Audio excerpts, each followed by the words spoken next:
আজকে দারুণ একটা প্রশ্ন নিয়ে কথা বলবো, কারণ আমার কাছে প্রশ্ন এসছে যে আমি বুঝতেই পারি না যে সে আমাকে সত্যি ভালোবাসে কি না।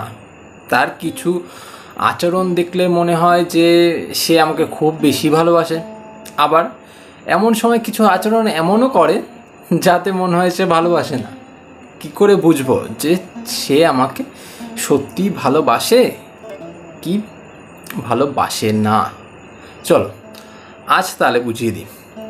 আজকে এমন চারখানা লক্ষণ বলবো, সেই চারটে লক্ষণ যদি তোমার প্রেমিক বা প্রেমিকার মধ্যে নেই বা না থাকে, তাহলে সেই মানুষটা তোমাকে অনেক বেশি ভালোবাসে।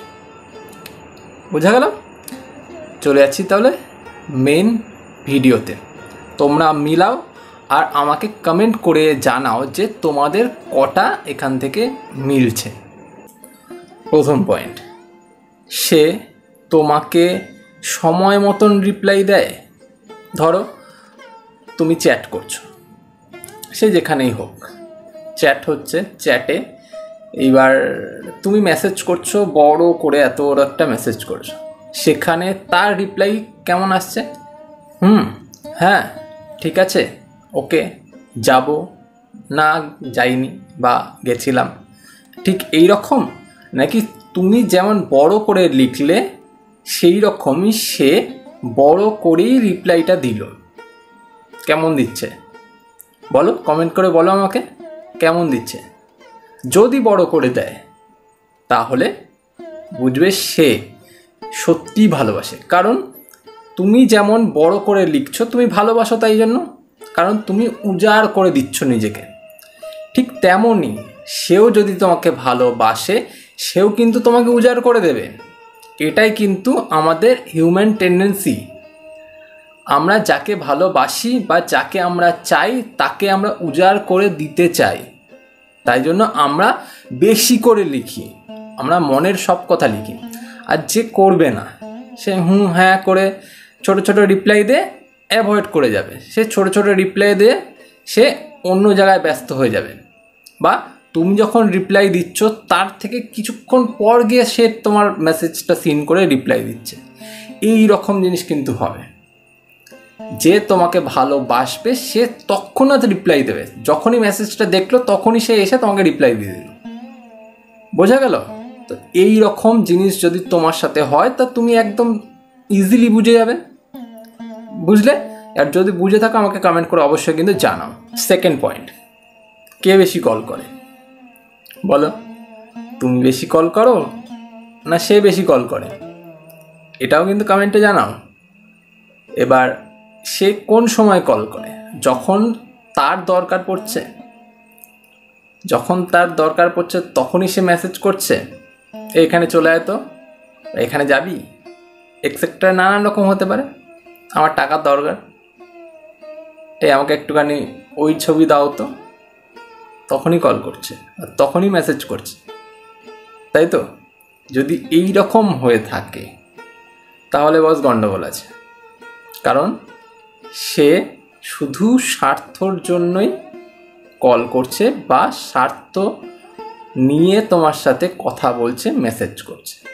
এইবার যদি সে এরকম মেসেজ করে যে কোনো দরকার নেই, সে তোমাকে বারবার মেসেজ করছে, আগডুম বাগডুম লিখে পাঠাচ্ছে, কিংবা নানান রকম ইমোজি সেন্ড করছে, কোনো কথা নেই তো ইমোজি সেন্ড করে দিচ্ছে, বা বিনা কাজেই তোমাকে কল করে নিচ্ছে অনেকবার, তার কিন্তু কোনো দরকার নেই কিন্তু কল করছে, তুমি হয়তো বিরক্ত হচ্ছ, বারবার কল করে বারবার মেসেজ করে, কিন্তু সেই মানুষটাই তোমাকে ভালোবাসে।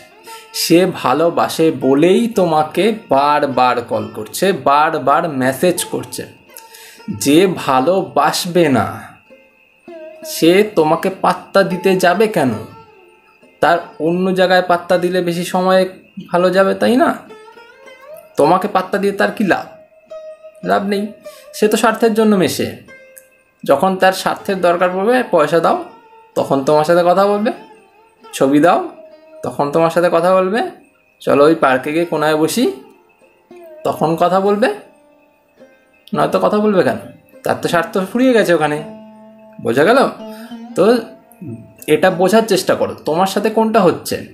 যদি হয় ভালো তো ভালো লেখো, যদি হয় খারাপ তো অবশ্যই খারাপ লেখো। কারণ তোমার এই বিষয়টা নিয়ে ভাববার অনেকটা সময় দরকার, বোঝার অনেকটা সময় দরকার। ঠিক আছে? থার্ড পয়েন্ট, সে তার জীবনের গল্প বলেছে কোনো সময়? জীবনের গল্প মানে বুঝতে পারলে না?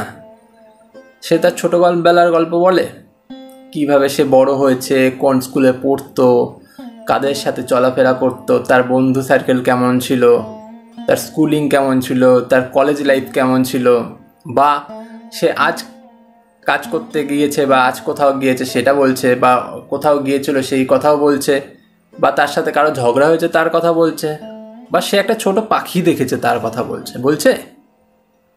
দেখো, যদি সে বলে, সে যদি তার জীবনের গল্প তোমাকে শোনায়, তার ভালো খারাপ, তার ফ্যামিলির কথা, ফ্যামিলির প্রবলেমসের কথা, ফ্যামিলির টাকা পয়সার না থাকলে সেই কথা, সব কিছু কথা ওভারঅল বলছে, তার জীবনের কথা সে বলছে, কারণ সে তোমাকে ভালোবাসে। আর যে তোমাকে ভালোবাসবে না তার এসব বলে কী লাভ? কোনো লাভ নেই। কারণ সেই মানুষ শুধু স্বার্থের জন্য মেশে, সেই সব কিছু বলবেই না। সে কি বলবে? কি করছিলে, কোথায় গেছিলে, খেয়েছো, হ্যাঁ খেয়েছি, আমি খেয়েছি, তুমি খেয়েছো, এইসব। বা আগেই বললাম, এই ছবি দাও, সেই ছবি দাও, ওই ছবি দাও, আমার যেন ওই জিনিসটা খুব পছন্দ হয়েছে, ওই মলটাতে দেখে এলাম, আমার ওই বন্ধুটা এই জিনিসটা কিনেছে, কি সুন্দর পারফিউমটার গন্ধ, বাবারে বাবা, হেভি সুন্দর লিপস্টিক সে মাখছে, আমারও একটা দরকার, কিন্তু পয়সা নেই, কি করব। বুঝলে উদাহরণগুলো? এরকম বলবে যে ভালোবাসে না, যে তোমাকে নিয়ে সিরিয়াস নয়। আর যে সিরিয়াস, সে তোমার সাথে সারা জীবনের গল্প করবে। সে ছোট থেকে শুরু করে একদম গোড়া থেকে শুরু করে একদম আগা পর্যন্ত সব বলবে তোমাকে, কিচ্ছু বাদ রাখবে না।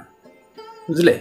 4 নম্বর পয়েন্ট, সর্বশেষ পয়েন্ট, কিন্তু খুব গুরুত্বপূর্ণ পয়েন্ট, তার তোমার জন্য আবেগ কতটা। তুমি কষ্ট পেয়েছো, তার চোখ ছলছল করছে। সে হয়তো খুব কঠোর, সে নিজের দুর্বল দিকটা প্রকাশ করে না, বা সে কষ্ট হলে সেটা প্রকাশ করে না, কিন্তু বোঝা যায় কে কতটা কষ্ট পেয়েছে, কে কতটা দুঃখ পেয়েছে, বোঝা যায়। বুঝতে পারো তার জন্য কি আবেগটা রয়েছে তার। তোমার জন্য একটা আবেগ তো থাকবে, সেটা তার কতটা বুঝতে পারো। তোমার মন খারাপ হলে কতবার খোঁজ নেয়, তোমার রাগ হলে মান ভাঙানোর চেষ্টা করে না? অনেকে করে না, মান ভাঙানোর চেষ্টা অনেকে করে না, ছেলেরা করে না বেশি একটা, আবার অনেক ছেলে করেও। তোমার মন খারাপ হলে সাথে থাকে নাকি ব্যস্ত হয়ে যায় অন্য জায়গায়, এগুলো বুঝতে হবে। তোমার দুঃখ হলে সে কতটা তোমার সাথে থাকে, কতটা বোঝার চেষ্টা করে, কতটা তোমার কষ্টে শরিক হয়, এইগুলো বুঝতে হবে। কারণ যদি তুমি একটা পার্মানেন্ট রিলেশনশিপে যেতে চাও, তুমি যদি সত্যিকারের ভালোবেসে থাকো আর সত্যি ভালোবাসা পেতে চাও, এইগুলো জানা দরকার। এইগুলো না জানলে সম্পর্কে থেকে লাভ নেই বন্ধু। আজ আছো, আজ দেহ নিয়ে টানাটানি হচ্ছে, পয়সা নিয়ে টানাটানি হচ্ছে, ভাল লাগবে, পরে আর ভাল লাগবে না। সব কিছু যখন নিংড়ে নিয়ে নেবে আর ভাল লাগবে না, তখন হতাশা গ্রাস করে নেবে। বুঝলে? তাই এগুলো বুঝতে হবে। বোঝো, মিলিয়ে দেখো, আর আমাকেও জানাও তোমাদের কতটা মিলল। আজ চলি, পরে আবার দেখা হচ্ছে। টাটা।